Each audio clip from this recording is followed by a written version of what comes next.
Hello, welcome to Queer Cinema Catchup. I'm Joe. And I'm Allison. And today we're talking about the new movie, Emilia Pérez. This movie, what did you know about it before you watched it, if anything?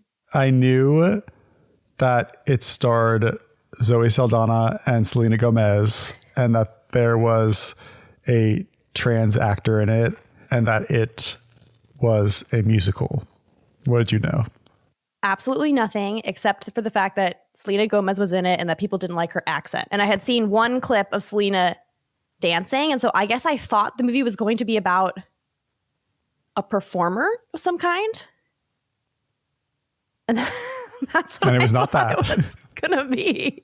Basically, this film is about a lawyer who feels dissatisfied in her professional life in Mexico because of sexism and a sense that she's not really doing anything for the greater good, or her work has no real impact upon society and making it a better place. And then she gets kidnapped by the head of a drug cartel. Martinez. Yes, Martinez. And bingo. What? Sorry, I'm just saying quotes from the movie. Sorry, it's taking me a long time to give this long line.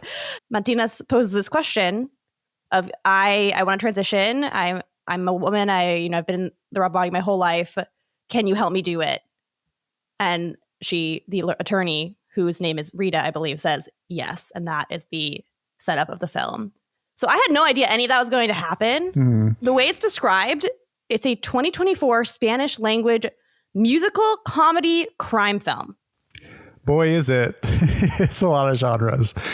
I will say, so I went last weekend to our friends, did their Star Wars marathon. Yeah.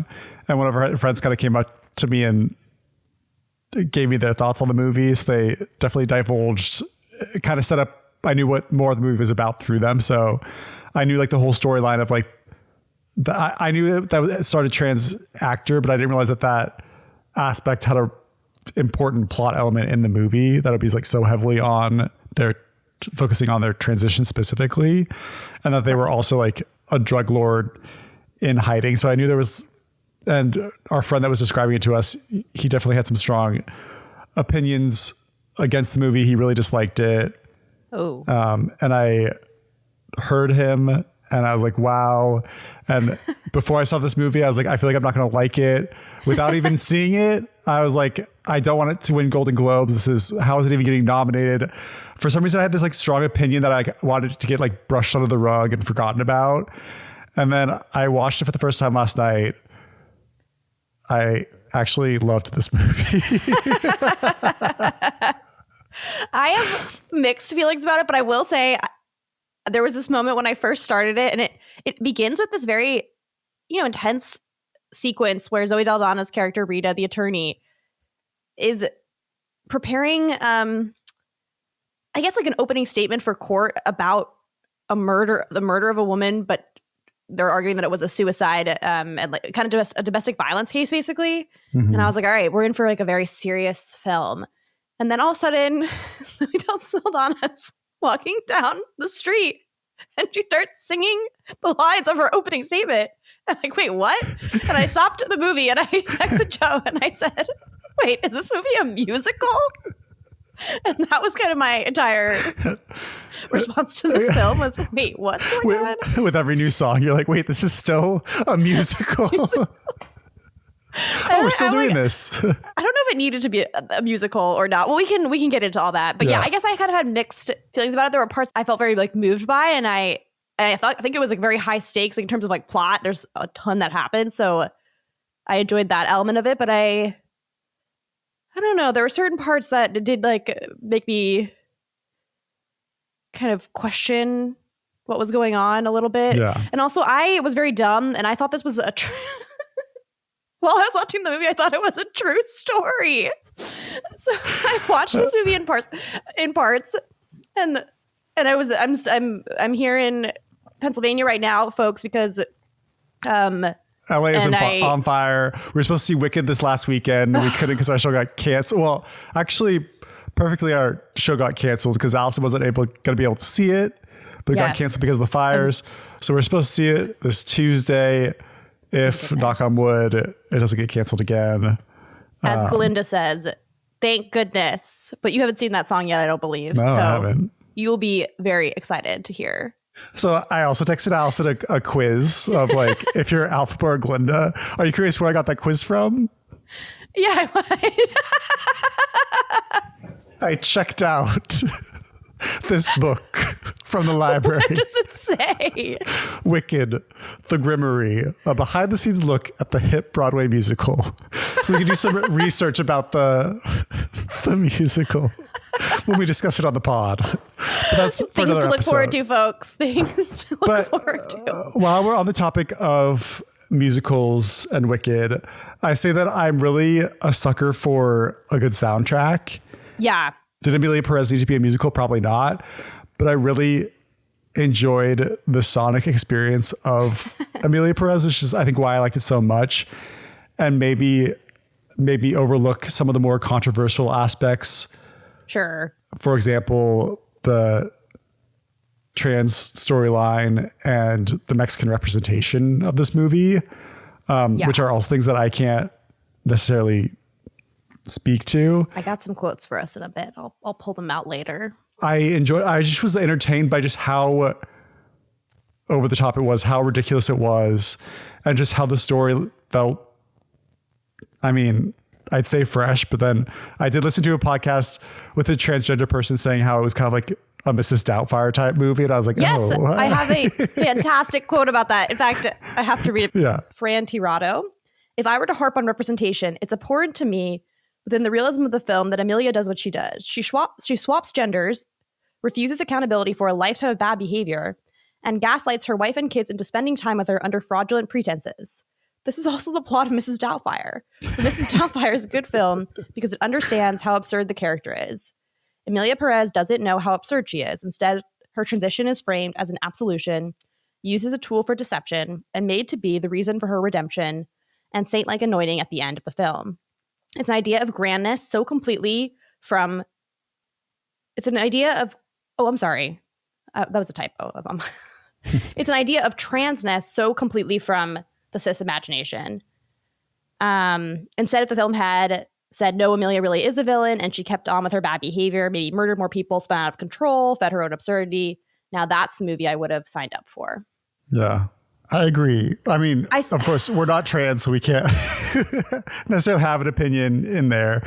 But our friend who I was talking about earlier, who said that they gave their negative review about the movie, they basically summed the movie up as a drug lord to go into hiding, decides to transition into a woman, and only when she becomes a woman does she gain empathy for other human beings and decides to turn her life around, which it's kind of, it's a little bit problematic. Yeah. A lot of the critiques I saw was that it's sort of used as this like trans as a metaphor for learning empathy or whatever it might be, finding redemption, whatever it might be, and it's not really interested in the character's like interiority or like her relationship to the things she's done in the past. It's sort of like, before I was bad and now I'm good, and then a lot of critics also called out the scene where surgery,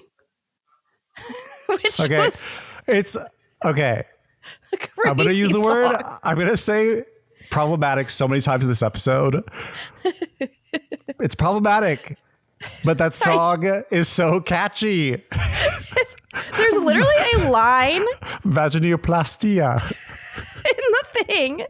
I'd like to know about sex change operations. This is like sung. Yeah. And it was very, then I was sort of like, I don't know about this movie. And then I kind of got back on board. I was like, okay, well, it's fine.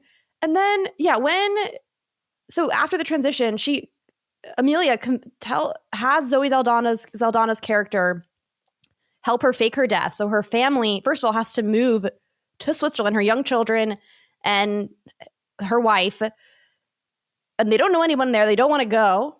And then they see on the news that the drug lord has died, the husband, the father, and they're like devastated, right? And then 4 years later, Amelia tracks down Zoe Saldaña in London. Zoe Saldaña is afraid that she's there to kind of tie up loose ends and ensure that nobody knows her real identity. But that's not why she's there. She's there because she misses her children, which of course makes sense. and she wants them brought back to her. But instead of being honest about what happened, she pretends that she's her former identity's aunt or sister. Yes. So then the family's living with the person they thought that has died, and they have no idea. And I just felt that like that was such an awful action, but the movie didn't really focus on that, like how cruel that is to do really, to yes, someone.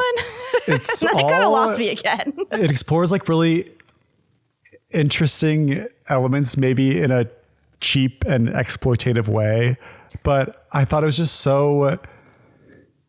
There were just really interesting moments in this movie where it's like once Martinez has transitioned to Amelia, is pretending to be the cousin of themselves to, yes, like you said, have his wife and children live with her again.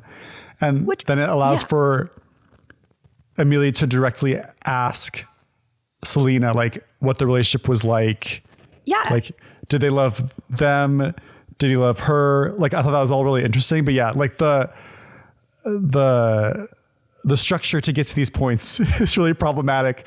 But I thought some of the stuff in between was like really interesting. And so that's, I mean, I definitely was like interested and entertained throughout, but I just was like, what? Like, I wasn't totally buying what was going on, or like I was a little bit like disappointed they weren't diving into condemning these actions. Yeah, like, or making a more complicated character, I guess, because like she was seen as pretty positive in the second half. And part of me, and I really did think this was a real story, which is so embarrassing because I was watching it.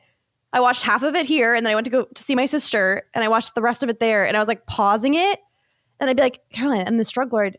Then they ended up helping find all the disappeared people in Mexico because they really wanted to change their life and do good. And I'm just like, this is such a moving true story. It's an unbelievable story. And I kept like pausing it and giving her updates on the historical real life person. And only afterward did I realize that it did not exist. That it did not exist. And I also have a confession to make, which is that, so Joe and I both watched this on the same Netflix account. And because I watched it in different chunks, which I usually do not do, I finished the movie. And I swear that it all made sense to me. And then I was preparing for today, and I was writing down the topics, and I read the Wikipedia summary, and I was like, wait a second. I don't remember when she fell in love with another woman. Like, I don't, other than Selena, I don't remember that part. I thought what happened was she started the nonprofit, and then, she was helping to uncover these disappeared people. It angered the wrong people, and they kidnapped her. Because, conclusion of this movie is that Amelia... Selena's character falls in love and wants to leave the house with the children, and Amelia cannot stand for that. She cannot be separated from her children again. So she cuts off Amelia's access to all of Mantita's money because it's Amelia's money, but Selena doesn't know that. And so she's really furious. And then her and her fiance, Gustavo, conspire to kidnap Amelia and also really quick, kind of ransom for the money. When Amelia and Selena's character get into a fight once she realizes has been taken away. Yeah. Amelia tells Selena that she can't run away with her pimp, and that Amelia says, my children need to stay with me. And Selena still doesn't realize who Amelia is. It is ridiculous. And then she accepts it so quickly. Like, I feel like if she was that unable to recognize her, which is unbelievable, then Amelia saying a couple facts from the past, I don't know if that would have done it. You know what I mean? I think that would have been confusing for her. And so that whole part doesn't make sense to me either. But yeah, so I didn't watch the whole movie, and then I had to go back and watch what I missed. Retrack your steps. It was very crazy. So yeah, Allison, I was using Allison's Netflix account, and because we were watching at different times, I noticed like I had started the movie, and then I went to go replay it last night. I realized it was almost towards the end, so I restarted from the beginning, which actually allowed me to rewatch like Zoe's first song. And what I love about it so much on rewatch is, so she's like in that market, right? Like trying to get some like cheap food to keep her up at night. And when she leaves the grocery store, I didn't notice this on first watch, but she's in the alleyway, and the entire like town is like standing behind her like menacingly, like waiting to burst out into song. Sorry, but continue. I don't really know what I guess it was something about Selena's character. I can't really remember what you were leading up to the end to where like Selena didn't like Amelia's telling all these facts to Selena that only the two of them would know on their wedding night and like what all happened or when they first met. And then that's when Selena starts to realize who Amelia was. And again, like it's all just like ridiculous and insane, but there was still a part of me that just okay, it sounds insensitive to say out loud, but I loved the Mrs. Doubtfire realization. That's what I was going to say earlier. Like, I agree with a lot of the critics when they say that the movie wasn't interested in a complicated character and what was going on inside of her actual head, and more wanted to tell this kind of allegorical story about how transitioning, is a metaphor for choosing to help over harm in society or something like that. I don't really know. But the main actress, Carla Sofía Gascon, was such a good actress that, I kind of was like, oh, I do feel like I understood. Like I got access to what she was thinking, what she was feeling just via the performance alone. And I think that moment when Selena and Carla are having this moment of recognizing one another again, and it's a song and they're like crouched behind Pardoname a structure. Yes, as the guns are ablazing because Zoe Saldaña has brought a secret militia group with her to try and rescue Amelia. And it was really moving, even though I found it to be ridiculous. This is so stupid, but I do feel something. And I felt the same way when the little boy.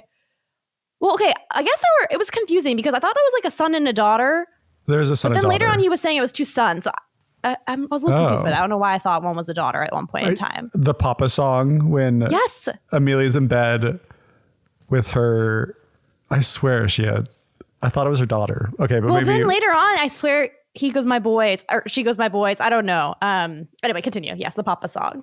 Yeah, it's a really beautiful. There's just like really beautiful moments throughout. It's insane. And I have a quote somewhere in here too that I can pull up, but basically someone was saying how the director was like, who I also believe wrote the movie, Jacques. Yes, I have some info on him. Right now we're just kind of word vomiting our thoughts and reactions. We're freewheeling. Yeah. Last time we were really structured. This time I'm letting us loose. Kind of like the movie itself. Yeah, I do. I really think that the tone of the movie informs the tone of the podcast. I should have made Nosferatu black and white. Yes. But yeah, there's really like beautiful moments throughout. And Jacques is quoted as saying that he wrote this movie with the intention of making archetypes, not necessarily nuanced characters, which if you're like a white man writing a story about Mexican people and a trans Mexican person, I think that you can only write from a outside perspective. So it would be hard to write those nuances. But yeah, it's an insane movie. And just from like a superficial aspect as also a white man watching this movie, like I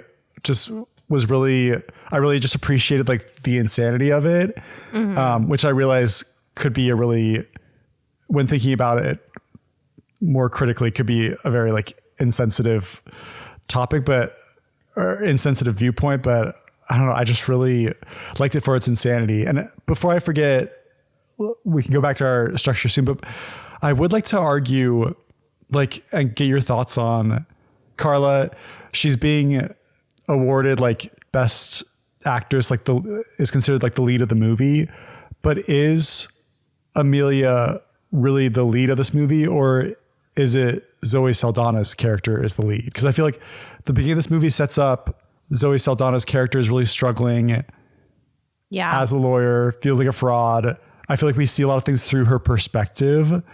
And so I'd be curious to hear your thoughts on that. It does to me. The movie starts and you do think it's going to be. I thought Zoe Saldaña would be the main character, but there's just not. And I feel like there was some criticism. Most of the criticism was focused on Amelia's character, but there were some critics who said they felt like Rita, Zoe Saldaña's character, similarly didn't really have a lot of interiority.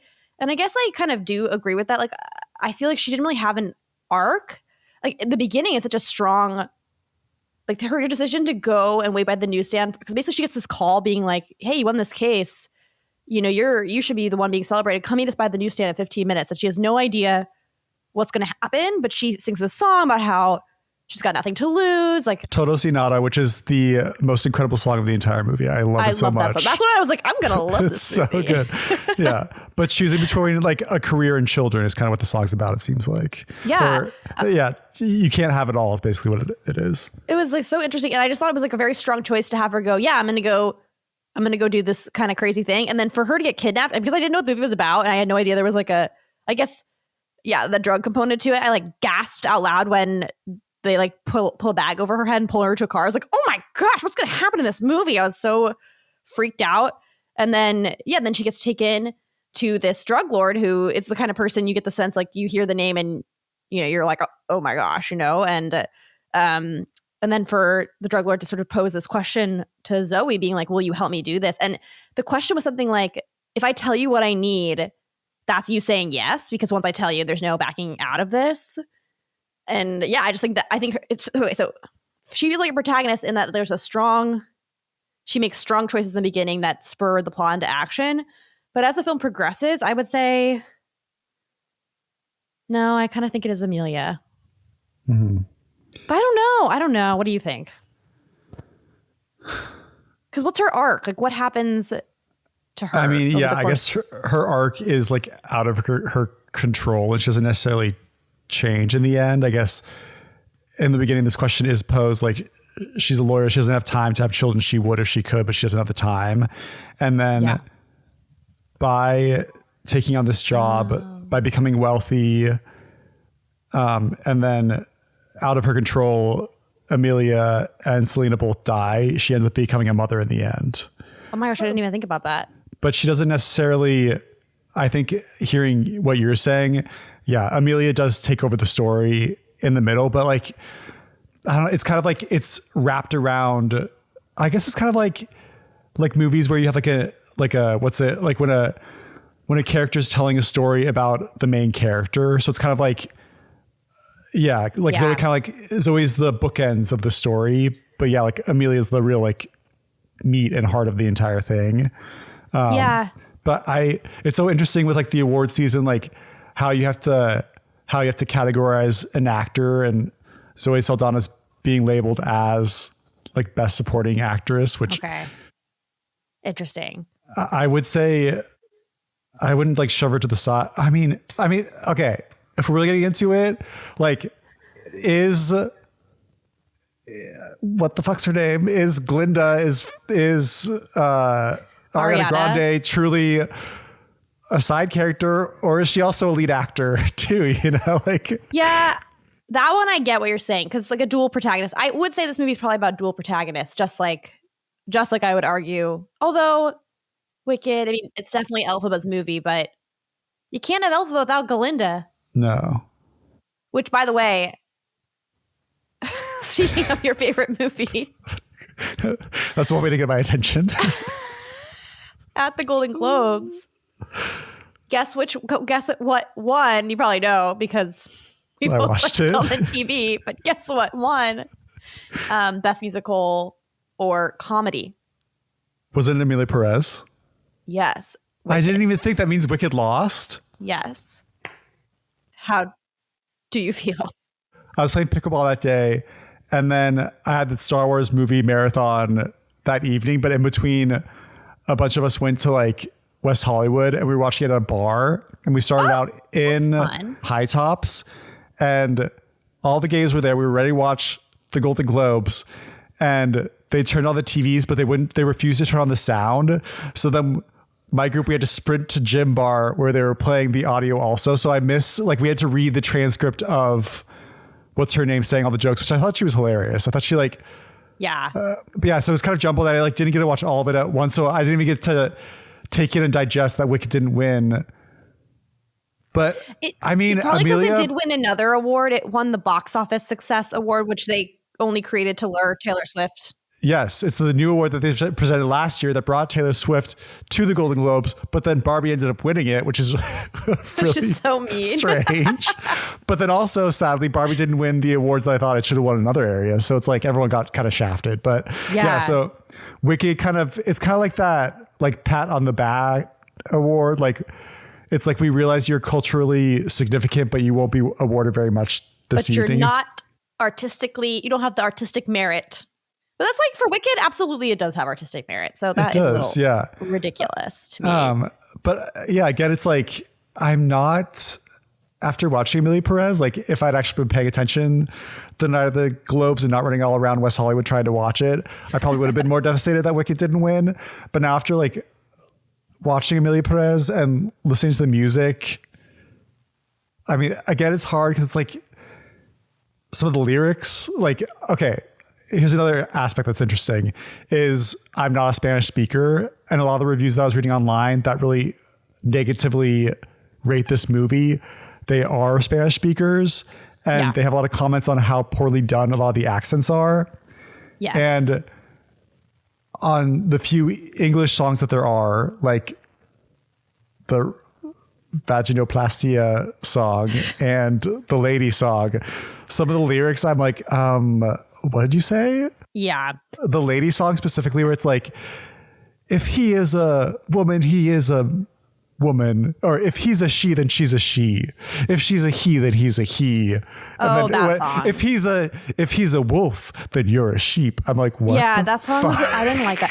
That song also just felt really straight. It was Zoe Saldaña talking to a doctor about, will you be willing to do this procedure? Yeah. First of all, it was a moment that made me feel dumb in the movie because the surgeon suggests that Manditas might be doing this not for a genuine expression of identity, but to change their identity so that they are not, so they can get away with all their crimes. And I was that's confusing. That's confusing because Zoe doesn't reveal who she's saying needs the operation, right? She said something like my client has a lot of money.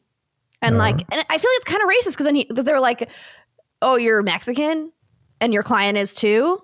Oh, and my client has a lot of money. And then the surgeon's just able to intuit that he's a drug guy. I mean, that seems a little problematic to me. Yeah. But yeah, so there was that part of the song where I was like, oh my gosh, it didn't even occur to me that someone could be trying to do this for nefarious getting away with crime reasons. Which I think that's like the same argument as saying that people are transgender so they can go spy on women in women's bathrooms. Yes. You know, like, I just don't think it happens like that's a lot of that often, that's a lot or of things if to do ever. Yeah. It's a lot of steps to get there, but that's kind of what, so when we got my friend who gave the negative review on it, who presented it, as like that Amelia strictly went under this procedure to go into hiding. But then I felt like the movie was more, I thought that she did want to be a woman actually. And that it was more that she posed it as like she needed to do this to go into hiding. But then when she like meets Zoe Saldaña again, she just seems really happy and is like, you changed my life. And now I'm like, and also I keep saying his name wrong. Matitas. I don't know how to say it either. I was copying you. So it's probably been wrong the whole time. Sorry. I didn't look it up before actually. When he's singing, initially he's like whispering and saying that he doesn't have a voice. But then when Amelia arrives, she's like able to like emote and sing to her full extent, which I felt like. Yeah, that's a nice touch. I like that. Yeah. I mean, you're talking to somebody who loves like Wicked. Like sometimes I love songs that like kind of bat me over the head. Like I emotionally responded to these songs sonically. Yeah. And to go back to my point about the problems like with not knowing Spanish is like a lot of these songs are in Spanish. So I don't really know what they're saying, but like I feel the emotion. And then even in the English songs, I feel the emotion of like the instrumentation of everything. But then when I'm actually listening to the words, I'm like, oh, this is not... So this seems kind of not good and not nuanced and problematic, I guess is what I'm saying. Well, I have some information on why that might be. So the director is Jacques Audiard, and he is a very renowned French director. He has received numerous accolades, including 2 British Academy Awards, 3 Golden Globes, 10 César Awards, which is, I think, the French version of the Oscars, and 4 prizes from the Cannes Film Festival. I haven't seen any of his movies personally, Neither have I. So he does not speak Spanish. Yeah. Or, I mean, he might speak some English, but probably not not a lot. So, and the person who wrote the songs was a French singer named Camille, who wrote them with the help of a Spanish translator, but doesn't speak the language. I did not realize that. So this whole movie was crafted by someone who has no knowledge of the language the film is in. And the director was quoted as saying this gave him the kind of detachment he needs to create his art, but it is kind of an odd choice. And then he was supposed to film the film in Mexico, but decided he wanted to recreate Mexico on a soundstage in Paris instead. And then he basically said, I didn't do a lot of research into the kind of specifics and real context related to things like crime, domestic violence, the disappeared, all of that part of the movie, which is, I think they're called narco films or something like that. Like the drug trade is something we see all the time. And it's it's a stereotype, of course. And so when you're tackling it, especially in a prestige film, you're going to do some research into what it actually is like. And people feel like he really didn't do that. He kind of just was like, I want to tell this story. And then one other interesting fact was he wrote it first as an operetta. Do you know what an operetta is? I don't. Not really. I just assumed like opera, like just like like I don't necessarily know what that means, but I assume like dramatic, over the top. People may or may not be singing. Like, I mean, you have like a soap opera comes like true. That's from helpful. Opera, just like dramatic, over the top, and you kind of have to like suspend your disbelief.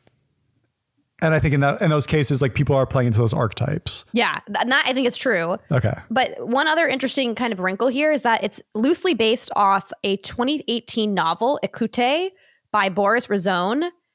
And it's one chapter in the book. And it is about a drug lord who changes their identity, who transitions to become a woman, not because, like Amelia, they've always felt that's who they are, but because they were trying to evade prosecution. And they modeled their transition off of like the very first woman they ever fell in love with or something like that. And so some people were arguing that this director, Jacques Audiard, wanted to make this movie. He kind of knew it was a little problematic to create a trans story when you're not trans and have it be more rooted in trying to evade the law. And so they think that that he maybe added in that element of like, no, this is like a true expression of her identity, as a way to kind of get away with the film in a bit. I don't know how, I mean, it felt pretty like it felt, again, the actress did such a good job. It felt, but it is kind of tacked on there, right? Like it is kind of like two different stories. I don't know. Yeah. Anyway. The movie kind of wants to have it both ways I don't think it's right to say that it's a poorly done movie, but I also don't want to say like, because of the trans representation and the Mexican representation, I do hesitate to say, I mean, yeah, as I've said before, like I was entertained by this movie, but really looking at it critically, there's definitely like issues with it and problems. Yeah. And for example, GLAAD did come out with compiled a bunch of reviews by trans critics documenting the problems with the trans representation in the film and basically condemning the movie. So there's definitely some prominent LGBTQ groups that are not fans of this film. And I guess I'll read this too, just so that we're kind of highlighting the tropes that are being used in this film. There was a article in Autostraddle by Drew Burnett Gregory and said that this film hits just about every trans trope you can imagine. 1, trans woman killer. 2, tragic trans woman. 3, trans woman abandons her wife and children to transition. 4, transition treated as a death. 5, dead naming and misgendering at pivotal moments. 6, trans woman described as half male / half female. And then Drew goes on to say, I'm not offended by anything on that list. It's not about offense or something being not allowed. It's that it is boring. I don't understand why a movie that's so bonkers in other ways chooses to undercut its strength with this shallow understanding of its titular character. So I thought that was interesting. Yeah. But I will push back and say that there was a comment underneath the article that said, I've only heard negative reviews from white, non-Hispanic trans women and can't wait to hear some from queer Hispanic people of color. I'm not commenting to argue about how good or bad the movie is, but more as to why white queers need to understand how queer movies appear in POC spaces. And they go on to say that often it's like a white person paired with a person of color, and so rarely do you see a film with a cast that's mostly people of color. And they basically, this person was advocating for something about this movie that was a strength, that it was an ensemble cast of Hispanic people and people of color. And so I thought that was, another important point to raise. Well, I did come across a podcast I listened to called Pop Culture Happy Hour. Oh yeah, I know that one. And then it had guests Rihanna Cruz and Shar Jossel. And Rihanna Cruz on the podcast, she's a Hispanic transgender woman, and she really disliked this movie. Okay. Like a lot. Okay. I wonder if it's for older folks who aren't familiar with trans people. I find it hard to imagine who would connect with it. It feels like it's trying to appeal to a demographic that may not fully understand the nuances of the story, which I think, absolutely. I think that's probably accurate. And I saw a couple of people point out things like the fact that Amelia got all her surgeries at once is completely unrealistic. That's not how it works. And just like a lot of, nuance was definitely lost. And I saw some other, this is kind of funny, but Vox had an article saying, like, basically Emilia Pérez is bad. It's probably going to win Oscars. Is it this year's Crash, which famously won the Oscar? And then everyone was like, that movie was terrible and really problematic in terms of its story. So I wanted to do like quick actor bios of the three main cast people. Carla Sofía Gascon is a talented Spanish actress celebrated for her compelling performances and significant contributions to the film industry. She gained widespread acclaim for her role in the film Emilia Pérez, which has not only showcased her acting prowess, but also made her a trailblazer as the first openly trans actor likely to receive an Oscar nomination. Is that true? Yeah. Following her nominations for prestigious awards like the Golden Globes and Critic Choices. Yeah. Originally recognized for her work in Mexican telenovelas, Gascon has successfully transitioned to Hollywood, where she continues to break barriers and advocate for representation in the arts.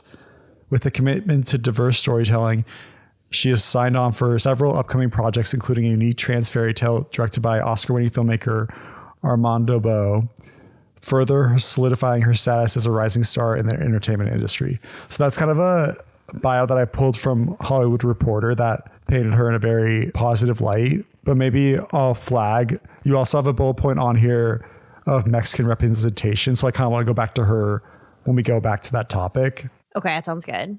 Just to quickly go through, I pulled this from the New York Times, wrote an article about Zoe Saldaña. She's a celebrated actress renowned for her roles in some of the highest grossing films of all time, including Avatar, Avengers Endgame, and the Star Trek franchise. Born on June 19th, 1978, in New Jersey and raised in both New York and the Dominican Republic, Saldaña's multicultural background has significantly influenced her identity and artistry.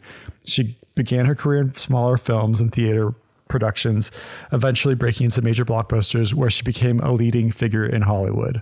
What I think was really interesting about watching the Golden Globes that I've never really considered before and reading people's comments on Reddit about the Golden Globes is this idea of forming a story about yourself at the Globes as a way to pitch yourself for an Oscar. Whoa. And so people on Reddit, I didn't pull any quotes from that, but they were saying that Zoe is making a really strong case for herself of how she's been in so many like high grossing movies. The first movie she was in is Center Stage, which is a dance movie. And Emilia Pérez is kind of a return to form for her to express herself through dance.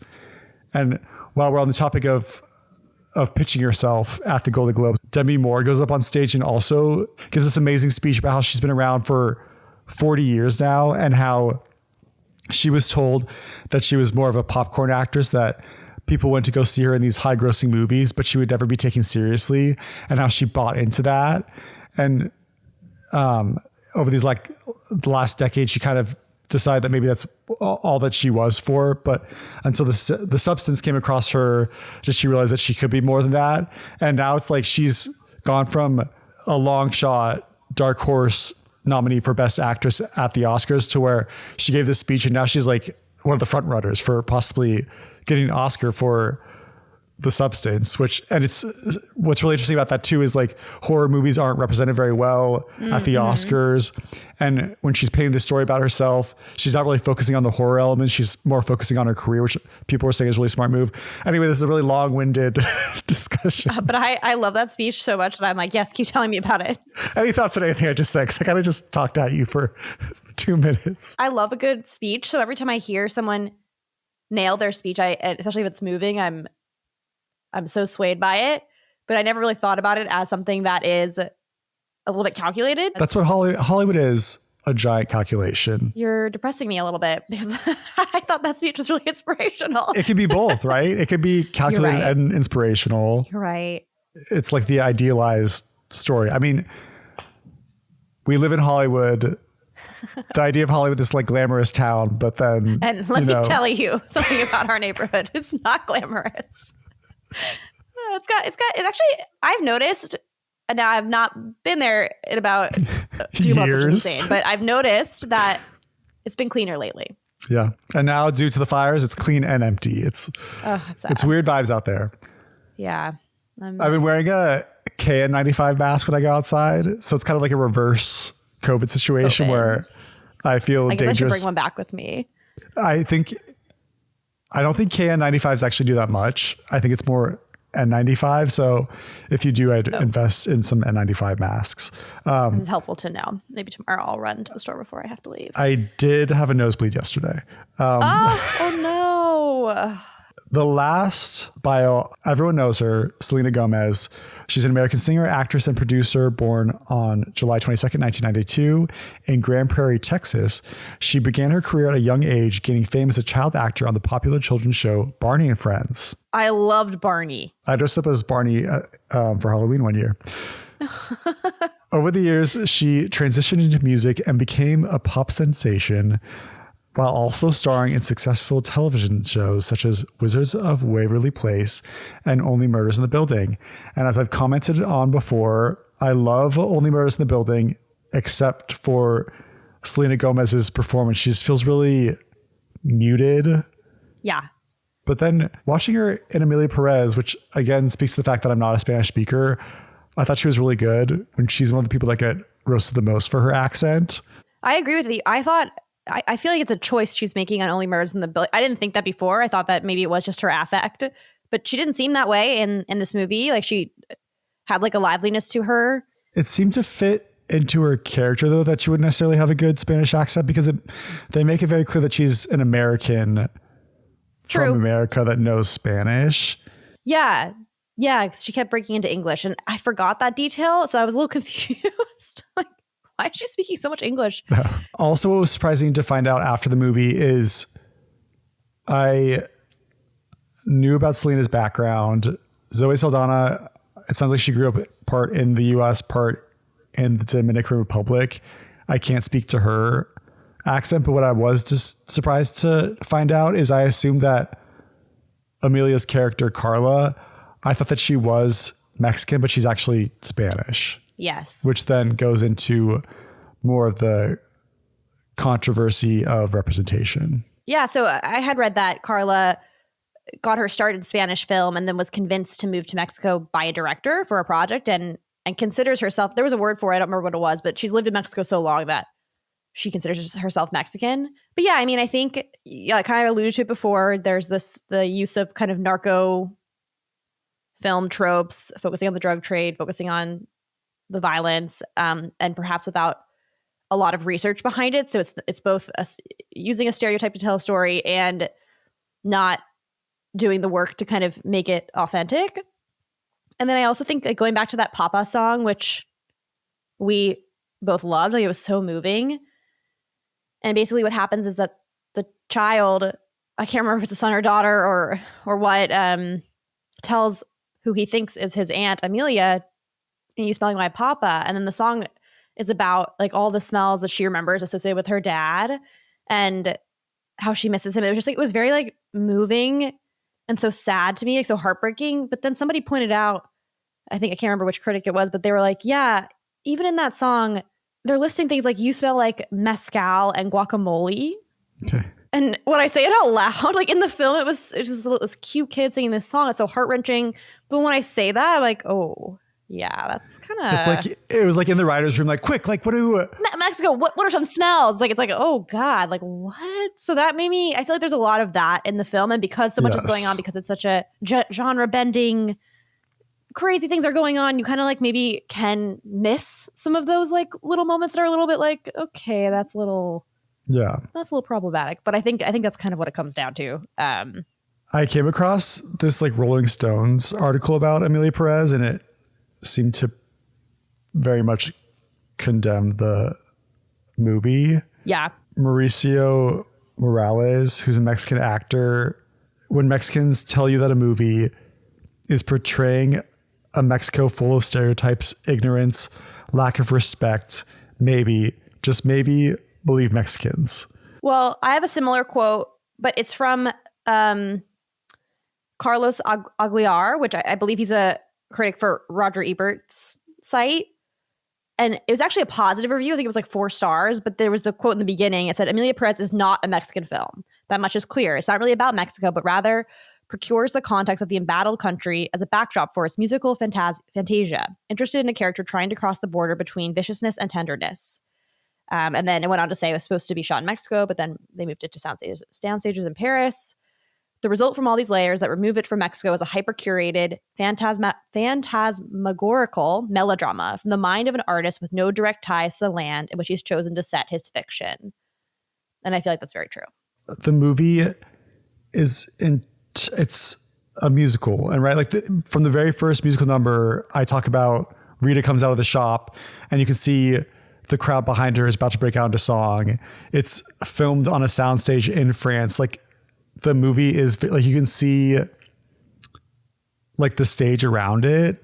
Yeah. And it's created by a French person. So I think we are,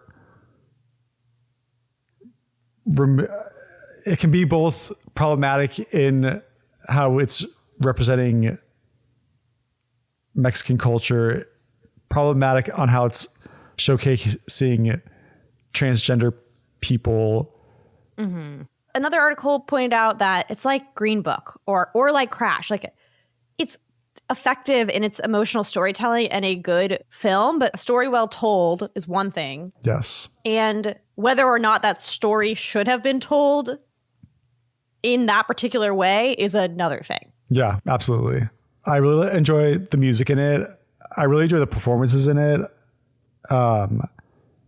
As a non-Spanish speaker, but I'm just like, I'm surprised it's getting so heavily awarded. And I wonder, Jacques, who is French, it performed really well, like the Cannes Film Festival, which maybe that like kind of snowballed into getting this success. I mean, I feel like it's performing well, right? Like it may not be getting critically getting positive reviews. It's actually not as critically like it's got so it has some information on that. Like you're not alone. Like we're making it seem like everybody else hated this movie and it's just you, but actually in reality, it has Wikipedia said it has polarized critics internationally.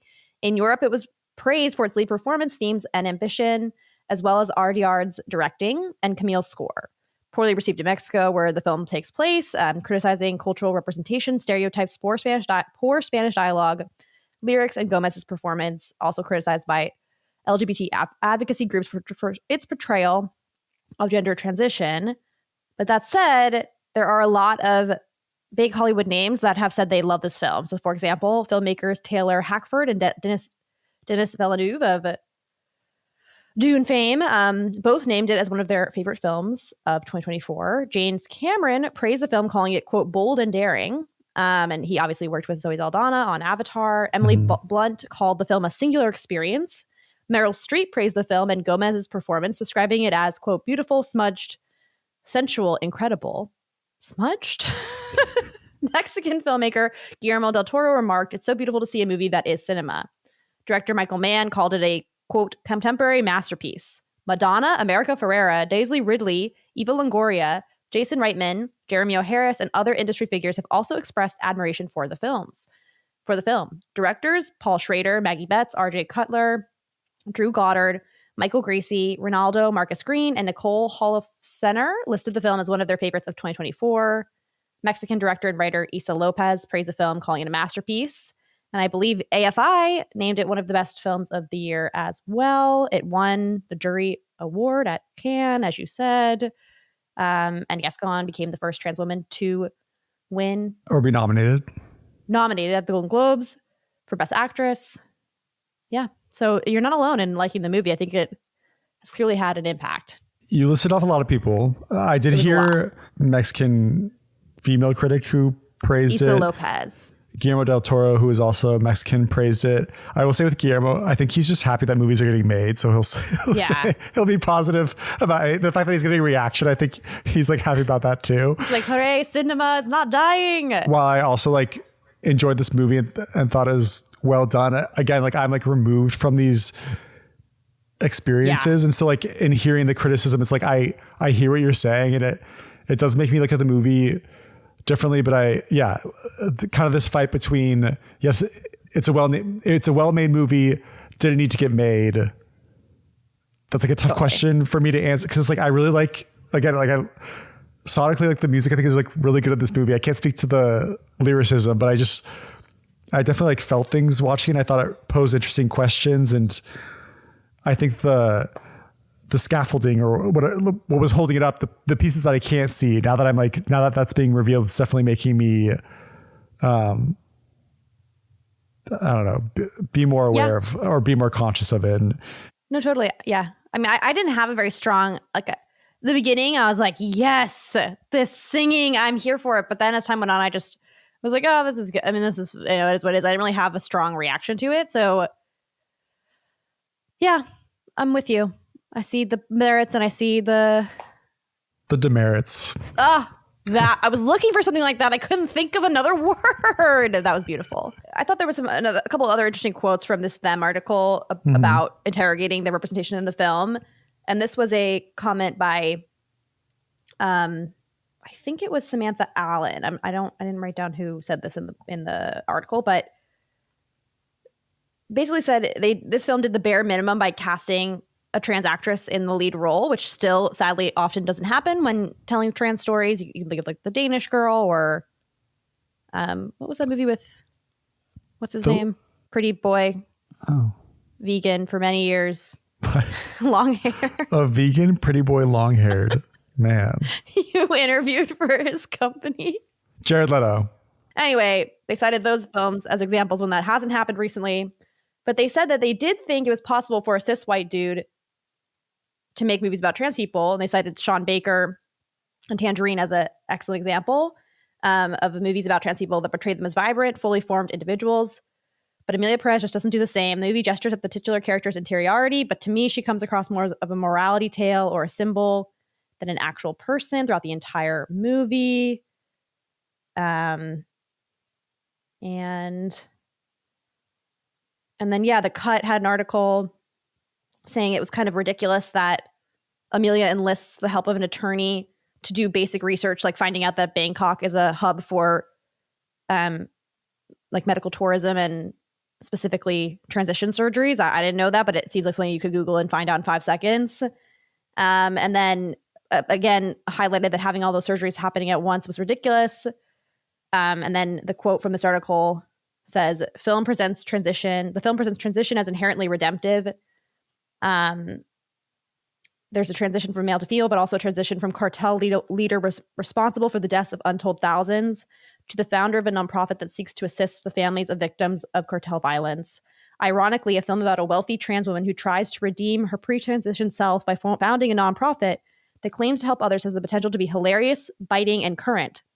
But that potential escapes Audiard, who fails to realize that this heroine is, if anything, the villain of the film. Mm-hmm. He's so focused on wanting to humanize her and patronizing at times insulting terms that her humanity is sacrificed in the process. Yeah. I think if the second half of the movie had been more about how like you can change and you can step into your full self, but it doesn't make you like a saint. Like you're still a complicated person who can do bad things. And I feel like with representation, like we all just want to see ourselves portrayed as like human beings who have agency and complicated inner lives and all of that. And so often we get stereotypes instead, or we get, I don't know, tropes that are more intended for, people who are not queer or trans or whatever it might be. And I'm thinking like of the bury your gays tropes, which I think I bring that up like every other episode, but the idea that, you know, the gay person has to have this tragic story where they die or their partner dies, and it happens over and over and over again, and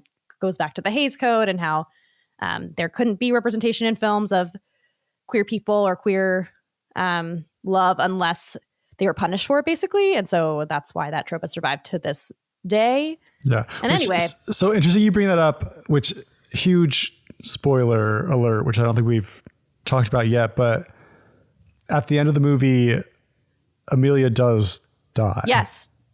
And yes, I was shocked by up, that, to be honest. Yeah, I was too. So you like bring up the bury your gaze, which is really interesting. I didn't even think about that.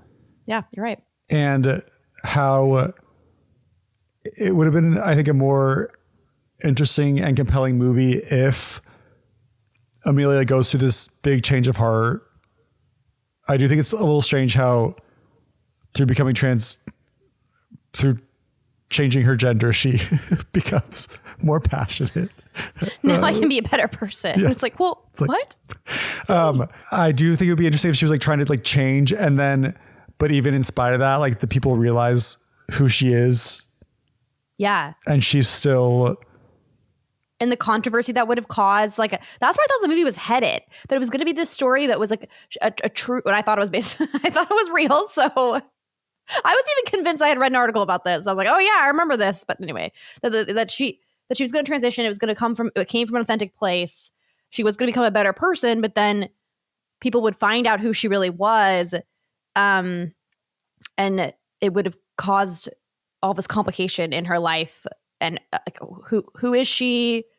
You know, all this criticism. And I just think it would have been like a really interesting film if that had happened. Mm. But instead what happens is she's doing all these like good things, which the good things are is she's helping, like, is what she's doing. She's like helping families in Mexico who don't know what happened to their disappeared family members. She like is able to give them answers and helping people. And they don't explain how she's doing this. It doesn't. And nobody is like, oh, you seem to know where a lot of these bodies are. Like, isn't that kind of suspicious? Yeah, but also like the Narcos people, which I don't know if I'm saying that right. It's people who like want to come clean.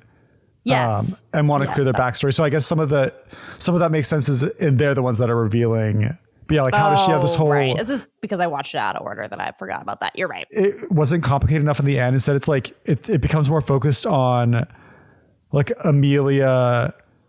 It seems like she's like a saint. She truly loves like the love that she had for like Selena, her wife. Like she still like clings to that. And even though they're like fighting over money and the children, like eventually they like come together in a way. And at the end of the movie, there's this whole shootout. Amelia gets like stuffed into a trunk. Selena with her current partner, they're driving away. Selena, like as of like 5 minutes ago, just discovered that Amelia is the person she was married to. And then she like pulls it on the edge of a cliff as they're speeding through the desert. This part was a no for me. Selena pulls out a gun. Pulls out a gun, is like screaming, and it's like no wonder they all died. Yeah, it's like, and then like speeds off a cliff, and then the car explodes. I was like, what? They all die? And so it's like, it was insane. So like, yeah, that's like sad. you bringing up like the bury your gaze. It's like, it's kind of a cruel. It's like a tragic ending that like doesn't really fit into the setup of the movie at all. No, in a way. I thought it was gonna have a happy ending. And, you know, I will say it's really interesting. I don't know if you watched the series at all, but I also read the book, Say Nothing. Have you heard about it at all? No. Is that the Irish movie? Yes. Book? It's about the Troubles, and it's centered around, it's a true story, the disappearance of Jean McConnell, a mother of like 10 or something like that, who one day a bunch of people show up at the house, take her away. She's never seen again. The family never knows what happens to her. And this was during the Troubles in Ireland. And the story is told in two timelines where it's interviewing members of the IRA who perhaps know something about what happened to this woman. and it's the disappeared in Ireland. So it's like kind of analogous to what's going on in this film in that sense. And just the way that was a drama, not a musical crime comedy thriller. So the genre is different and the tone's different. But I just feel like the way they portrayed these people who in their past believed they were doing something right or what they had to do, and as a result were involved in acts that were, criminal and, well, okay, actually, because never mind. Acts that were immoral, like that it resulted in death or whatever, murder, whatever it might be.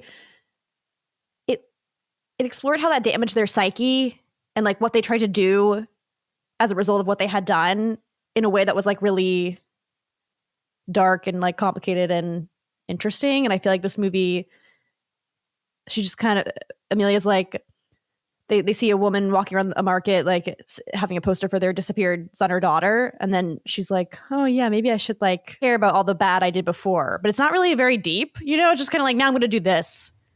And it's like, no, if you were involved in activity that like resulted in the deaths of tons of people and you really did have a change of heart, I feel like I thought it would lead to your journey would have been a little bit more intense. Yeah. Like you could still go through this journey of thinking that you can resolve it by helping all these people.